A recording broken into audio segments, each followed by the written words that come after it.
Hi friends, welcome to our channel. AP రాష్ట్ర వ్యాప్తంగా రాష్ట్రంలో ప్రభుత్వ ఉద్యోగులకు ఏపీ ప్రభుత్వం అదిరిపోయే శుభవార్త చెప్పింది. రాష్ట్రంలో 2004 కంటే ముందు ఉద్యోగాల్లో చేరిన వారికి పాత పెన్షన్ విధానాన్ని అమలు చేయనున్నట్లు నిర్ణయించింది.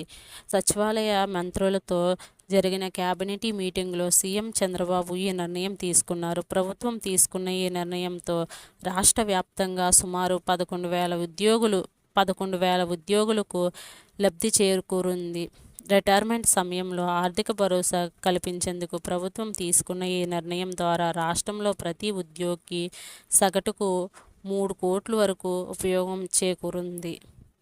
రాష్ట్రంలో కొత్త పెట్టుబడి స్థాపనకు, నిరుద్యోగులకు ఉపాధి కల్పన ప్రతిపాదనకు కేబినెట్ ఆమోదం తెలిపింది. రాష్ట్రంలో పారిశ్రామిక ఏర్పాటు, ఐటీ, పర్యటన, రాజధాని అభివృద్ధి, డేటా సెంటర్లు ఏర్పాటు అనేక ప్రతిపాదనకు కేబినెట్ గ్రీన్ సిగ్నల్ ఇచ్చింది.